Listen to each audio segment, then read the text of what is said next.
नमस्कार। सो आजकल पिछले 7-8 दिन से ये इशू दोबारा रिवाइव हो गया। Something which I have been discussing a lot through this channel, through other mediums, it's about the freebie culture of India. तो पीएम ने कुछ कहा, फिर सुप्रीम कोर्ट में याचिकाएं लगी, सुप्रीम कोर्ट ने ईसी से पूछा, ईसी ने वापस उनको कह दिया कि ये तो पॉलिटिकल पार्टी पे डिपेंड करता है। सो देखिए, कई बार मैं ये चीज़ कह चुका हूँ, आज दोबारा कहता हूँ। In terms of nominal per capita income, that means कि इन्फ्लेशन वगैरह सबको कंसिडर करते हुए India stands eight world 160 rank.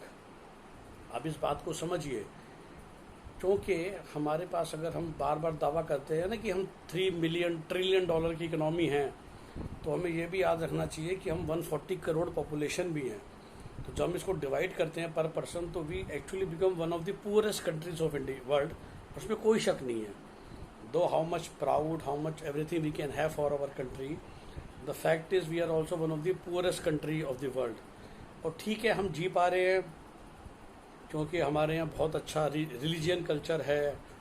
जो रियली गरीब है, जो बिल्कुल वही कहते हैं ना कि जो पॉवर्टी लाइन से नीचे जी रहा है, वो भी चुपचाप से जी रहा है। ज़्यादा सिविल रेवोल्यूशन, सिविल वॉर हमारी कंट्री में नहीं होती, तो हम मैनेज कर रहे हैं। लेकिन और शायद इसी को मैनेज करने का मैं बहुत खुल के बोलूँगा, एक जरिया है फ्रीबी बांटना। अब देखिए, समस्या क्या है कि जो पाकिस्तान में या श्रीलंका में हो रहा है कि when you give it too much और अपने बजट से आप बाहर जाते हो, लोगों से उधार ले लेके दे रहे हो, then one day we can crumble down, right. फ़र्क शायद यही है हम में कि because we have a pretty good IT industry going on, तो हम उस लेवल पे नहीं हैं और बिल्कुल अभी बहुत दूर तक नहीं है। बट हम ऐसा क्या करें कि हम उस लेवल तक पहुँचे भी ना और एक डेवलपमेंट हो पाए। तो मैं फिर से बार बार रिपीट करता हूँ, एट अ सेंट्रल लेवल और at a state level, at a municipal level. मैंने कई बार कहा है कि everything runs like a company. एक आपका रेवेन्यू है और उसके बदले आप एक खर्चा करते हो। Generally companies are profitable. हम ये मान के चल सकते हैं कि most of the governments can be loss making, yes. और उस लॉस को ही ना, जो लोग नहीं समझते, बड़ी सिंपल भाषा में उसी को हम फिस्कल डेफिसिट कहते हैं कि भाई आप कितना कमाने वाले हो और उसके बदले में कितना खर्च कर रहे हो। तो अब तीन बातें। तो कुछ लोग कह रहे हैं कि भाई पॉलिटिकल पार्टीज पे बैन लग जाना चाहिए, जो वो फ्रीबीज का वादा करती हैं, स्पेशली इलेक्शन से पहले। क्योंकि वो इलेक्शन से पहले फ्रीबीज का वादा करना, स्कूटी का वादा करना, लैपटॉप का वादा करना, वो सब चीज़ों का वादा करना, वो तो प्योर, मुझे शब्द याद नहीं कि मतलब प्योर, वो तो लालच है ना कि आप तो खरीद रहे हो। मतलब black male is not the right word, it is basically आप तो दे रहे हो कि भाई मुझे वोट दो, बदले में ये लो, राइट। तो जो हम कहते हैं कि भाई वो शराब बांट रहा था, वो नोट बांट रहा था, तो कोई अगर लैपटॉप, स्कूटी बांटने का दावा कर रहा है, राशन बांटने का दावा कर रहा है, बिजली बांटने का दावा कर रहा है, तो क्या ये रिश्वत नहीं है? तो अगर ये जायज़ है तो फिर नोट बांटना नाजायज़ क्यों हो गया? शराब बांटना नाजायज़ क्यों हो गया? शराब पीना तो इंडिया में लीगल है ना। तो अगर हम 300 यूनिट बिजली का वादा कर सकते हैं चुनाव जीतने के लिए, हम राशन का वादा कर सकते हैं, स्कूटियों का वादा कर सकते हैं, 2000 रुपये पर पर्सन देने का वादा कर सकते हैं, तो फिर तो नोट और शराब बांटना भी ठीक था। वो क्यों गलत है और ये क्यों सही है, पहले तो ये सोचिए। तो गलत तो है। अब इसका सोल्यूशन क्या है? हमारा पर्पस होता है कि वो भी दें ताकि इस वीडियो के माध्यम से सही लोगों तक पहुंचे हमारी बात। तो ये बहुत सिंपल है। सबसे पहले तो जहाँ तक हो सके, जैसे शराब और नोट को आप बांटना गैर कानूनी मानते हैं ना, तो ये वादे करना मना किया जाए। किसी को करने भी हैं तो या तो फिर वो इतनी मेहनत करे कि आप स्टेट का बजट लेकर आइए। आपको सब चीज़ें पब्लिक डोमेन में है ना कि फलाना स्टेट का इतना ईयरली फ़िलहाल बजट है, उसका हर डिपार्टमेंट में इतना खर्चा होता है। अब आप बताइए, जब आप स्कूटी बांटोगे, आपके स्टेट में टोटल कितनी महिलाएं हैं जो आपके हिसाब से स्कूटी के लिए एलिजिबल हो जाएंगी, और आपका वो जो टोटल खर्चा होगा वो कहाँ से, किस फंड में से निकालोगे, ये एक्स्ट्रा फंड कहाँ से जनरेट करने वाले हो, ये जरा थोड़ा सा खुलासा पहले ही कर दीजिए एक वाइट पेपर में, जो आपके मैनिफेस्टो के साथ आना चाहिए। तो जब आप संकल्प पत्र, मैनिफेस्टो या लालच पत्र दे रहे हैं, तो साथ में सपोर्टिंग भी दीजिए ना कि ये करने के लिए इतना पैसा चाहिए और वो इस फंड में से मैं निकालूंगा, या फिलहाल आज इतना बजट है जी, मेरी वजह से जो बजट है वो एक साल में डबल हो जाएगा। देखिए, नेचुरल प्रोग्रेशन तो है ही ना 8-10% की इंडिया में। उसके अलावा क्या करने वाले हो, जरा ये बताइए ना। या तो वो बता दीजिए बहुत क्लियरली, या जब एक बार आप जीतते हो, आपके पास लिमिटेड बजट है, आपको मालूम है कि या तो मैं राशन फ्री दूंगा या सड़कें बनाऊंगा, या मैं राशन फ्री दूंगा, या मैं स्कूल बनाऊंगा, या मैं लैपटॉप फ्री दूंगा, या मैं बिजली फ्री दूंगा।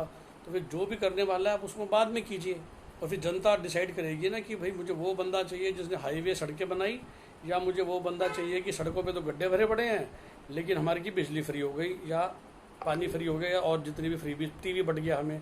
Let us talk about everybody else, why not, why only one party. तो कुछ ऐसा कीजिए, और इसके ऊपर एक कंट्रोल हो। जो इंडिया में हम जैसे कहने को सीबीआई है जिसका एक काम है, ईसी का एक काम है, सुप्रीम कोर्ट का, कोर्ट्स का एक काम है, तो जो सीएजी होती है, CAG body, controller and auditor general, I think that division का फिलहाल पता नहीं क्या रोल है, आई नो, बट शायद उस जैसी कोई संस्था को एक और दिया जाए, एक नेशनल ऑडिट हो on all the states and central very regularly. बहुत हमें लंबा चौड़ा हिसाब किताब नहीं चाहिए, और सिंपली बेसिकली हमें ये चाहिए कि भैया आप का जो स्टेट का इतना बजट है ना, उसके बदले आप क्या करने वाले हो। और बजाय कि सरकार में आके लोगों को पागल बनाओ, जो भी इस तरह का स्पेसिफिक वादा कर रहा है कि मैं इतना बांट दूंगा, मैं उतना बांट दूंगा, आपको पहले बताना पड़ेगा कि भाई ये पैसे कहाँ से आएंगे, चुनाव जीतने के बाद नहीं। तो उसके बाद तो ठीक है भाई, आपने 3 वादे किए थे तो अब 10 काम और बंद कर दो।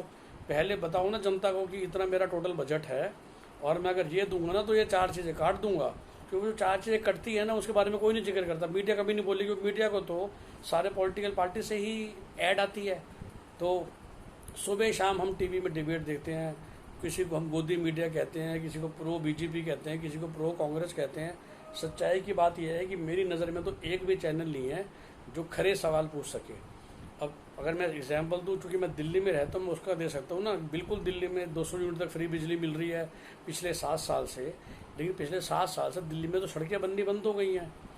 पीतमपुरा जहाँ मैं रहता हूँ, और रोहिणी जो सिर्फ 5 किलोमीटर दूर है, वहाँ पहुँचने में 45 मिनट्स लगते हैं, क्योंकि वो रोहिणी की पॉपुलेशन इतनी बढ़ गई है, नए नए सेक्टर काटे डीडीए ने, और जो बीच में इंटरकनेक्टिंग रोड्स है वो बनाने के फंड नहीं है। एक प्रपोजल है कि हमारे यहाँ से नहर जाती है, उसको कवर करके वहाँ रोड बनानी है, पर उसके ऊपर पैसे नहीं है। हमारे I live in one of the posh areas of Delhi, घर के सामने ही सड़कें टूटी पड़ी हैं, लोग गिर जाते हैं। मेरे फ्रेंड थोड़ा बाहर की तरफ रहता है, ई रिक्शा उलट जाता है। आधी सड़कों पे ई रिक्शाओं ने कब्जा कर लिया है, क्योंकि ई रिक्शाओं को फ्री हैंड दे दिया गया है, जो मर्जी कर लो। तो एक इंसान का ट्रैवल टाइम जो डबल हो गया, इसकी सुनवाई कौन करेगा। किसी और स्टेट में आपने लैपटॉप बांट दिया तो पुलिस की सैलरी देने के पैसे नहीं है, तो लॉ एंड ऑर्डर ख़राब हो रहा है। लॉ एंड ऑर्डर अच्छा कर देते हो तो डेफिनेटली फिर एजुकेशन या हेल्थ केयर के पैसे नहीं बचते हैं। ये सब बातें तो कोई क्वेश्चन नहीं करेगा ना, कोई मीडिया वाला नहीं कर सकता जी, कोई असली सवाल नहीं पूछेगा, क्योंकि सबको जो ऐड का रेवेन्यू है वो तो पॉलिटिशियन से ही आ रहा है। लेकिन इस माध्यम से जो ये पहल उठ चुकी है, आई थिंक इस चीज़ को हमें छोड़ नहीं देना चाहिए, आगे तक लेके जाना चाहिए। और आई थिंक जैसे ईसी को हम बोलते हैं, सीबीआई हो गया, ईडी हो गया, वैसे एक बॉडी बननी चाहिए जो कि इंडिपेंडेंटली हर स्टेट और हर गवर्नमेंट, चाहे सेंट्रल हो चाहे स्टेट हो, उसके ऊपर एक तरह से अंकुश लगाए। आप बिल्कुल ठीक है, आपकी नीतियों पे नियम लगा सकते हैं कि आप क्या देना चाहते हो, पर आपका एनुअल फिस्कल डेफिसिट इसके ऊपर नहीं जा सकता। मुख्यमंत्री के ऊपर प्रेशर हो कि जो आपने स्टेट चलाना है वो इसी फंड में से ही चलाना है।